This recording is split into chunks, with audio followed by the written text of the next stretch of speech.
간절함과 진실함으로 하나님께 기도를 드린 느헤미야는 그가 기도 가운데 다짐한 대로 아닥사스다 왕 앞으로 나아갑니다. 그가 왕의 술 관원이었기에 그날도 왕 앞에 포도주가 있었고 그 포도주를 확인하고 왕에게 따라서 드렸던 것이죠. 그런데 날짜를 보면 그날이 니산월이었습니다. 1장에서 느헤미야가 예루살렘의 소식을 들었을 때가 기슬월, 정확하게는 키슬레브월로 양력으로 하면 11월서부터 12월에 해당한다면 니산월은 3월에서 4월에 해당합니다.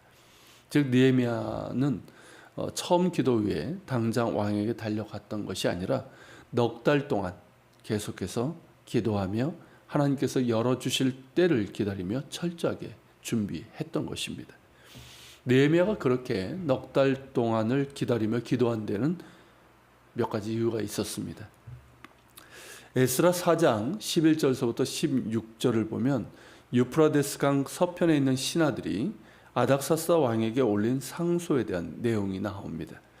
유다 사람들이 예루살렘에 이르러 이 패역하고 악한 성읍을 건축하고 있는데 만일 이 성읍을 건축하고 그 성곽 건축을 마치면 이 무리들이 다시는 조공과 세금을 바치지 아니할 것이고 나아가서 예로부터 반역을 일삼았던 성읍이기 때문에 반드시 왕에게 반역할 것이고 그렇게 되면 왕의 서적 영지 하나를 잃게 될 것이다 라는 그런 내용입니다. 고의적이고 악의적인 고발이죠. 하지만 아닥사스다는 그 상소를 받아들여 성전 재건을 이제 중단하라 명령을 합니다. 또한 유다 주변에 있는 그 총독들이나 신하들에게 그 성을 잘 감시할 것을 또 명령을 했습니다. 결국 성전 재건의 가장 큰 장애물은 자신이 가까이 하고 있는 왕이었습니다. 그런데다 역사학자들에 의하면 이 아닥사스다는 고집이 세서 또 잔인하기도 하고 남의 말을 좀처럼 귀담아 듣지 않았다고 합니다. 그러니 느헤미야가 왕에게 곧바로 나아가서 청할 수 있는 상황이 아니었습니다. 비록 왕이 신뢰하고 왕을 대면하는 그런 이제 느헤미야지만 왕에게 자기의 마음에 있는 그런 말을 꺼내서 청한다는 것은 결코 쉬운 일이 아니었습니다. 또 이런 상황에서 말이죠. 왕의 오해를 살 수 있기 때문이고 페르시아 법에 따르면 아무리 측근이라 해도 어떤 좋지 않은 어떤 조짐, 왕이 볼 때 그런 조짐이나 태도가 보인다고 할 때는 왕이 그 자리에서 사형을 언도할 수가 있었습니다.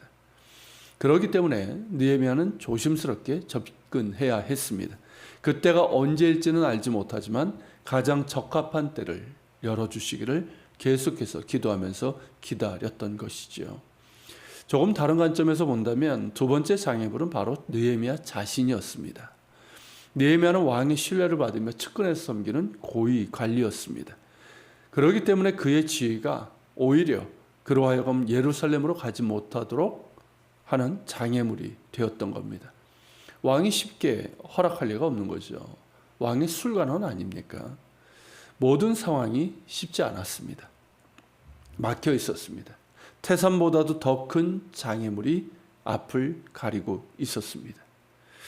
그런 상황에서 느헤미야가 왕의 마음을 움직이기 위해서 할 수 있는 일은 아무것도 없었습니다. 그러나 그는 포기하지 않았습니다. 느헤미야는 사람이 사람의 마음을 움직일 수 없다는 것을 알았습니다. 그러기에 그는 기다렸습니다. 사람의 마음을 움직일 수 있는 하나님께 계속 기도했습니다. 사람의 마음이 사람이 아닌 하나님께서 움직이신다는 것이 잠언 21장 1절에 이렇게 말씀하고 있습니다.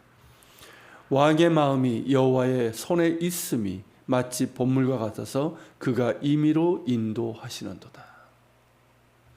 이 말씀처럼 느헤미야는 왕의 마음이 하나님의 손에 있음을 알았습니다.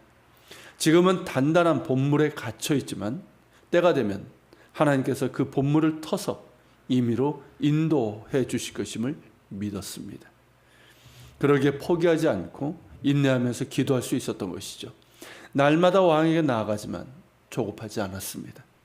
왕의 마음을 움직이실 수 있는 오직 한 분, 하나님만을 바라보며 인내하며 기도했습니다. 그리고 마침내 때가 된 것이죠. 만일 느헤미야가 기다리지 못하고 성급했다면 일도 그르치고 그의 목숨도 위태했을 것입니다. 만일 느헤미야가 스스로 포기하고 말았다면 그는 늘 죄책감을 가지고 살았을 것이고 그로 인해서 그 어떤 역사도 일어나지 않았을 것입니다. 하지만 기다리는 자에게는 길이 열립니다. 하나님을 신뢰하며 기도하는 가운데 기다리는 자에게 길이 열립니다. 울며 씨를 뿌리는 자가 기쁨으로 단을 거둔다는 말씀처럼 울며 기도의 씨앗, 믿음의 씨앗, 소망의 씨앗을 뿌리는 자에게 하나님께서 기쁨으로 단을 거둘 수 있는 은혜를 베푸십니다. 더불어 하나님을 신뢰하며 기도하고 준비한 사람에게는 하나님께서 열어주신 때를 분별할 줄 아는 지혜와 무슨 말을 하며 무엇을 해야 할지도 알게 됩니다. 기도하는 사람은 기다릴 줄 아는 사람입니다. 하나님을 신뢰하며 기도하기에 기다릴 수 있는 것이고 잠잠히 인내하며 기도하는 것 자체가 영적으로 준비하는 것이며 하나님께서 열어주실 때 합당하게 행할 수 있도록 준비하는 것입니다. 우리가 기도할 때 요구되는 중요한 자세라 할 수 있습니다. 같이 기도하겠습니다. 하나님, 느헤미야가 그 속에서는 너무나도 아프고 당장이라도 예루살렘으로 가고 싶었지만 그러나 조급하지 않고 또 현실을 직시하면서 그러나 포기하지 않고 하나님을 바라며 신뢰하며 기도하는 가운데 기다렸습니다. 기도하면서 하나님께서 왕의 마음을 움직여 주실 것을 기다렸고 또한 기도하면서 영적으로나 모든 면에서 준비를 하고 있었습니다. 하나님이 이러한 느헤미야의 기도의 자세가, 태도가 우리 역시 하나님 기도할 때마다 또 어떤 상황을 대할 때마다 특별히 힘겨운 내 힘으로는 할 수 없는 그런 상황에 부딪힐 때마다 이런 모습으로 하나님을 신뢰하며 기도하고 또 기다리며 또 기다리는 가운데 준비되고 하나님께서 길을 열어주실 때에 그것을 분별할 수 있는 영적인 눈과 지혜도 허락하여 주시옵소서. 같이 기도하며 나아갑시다.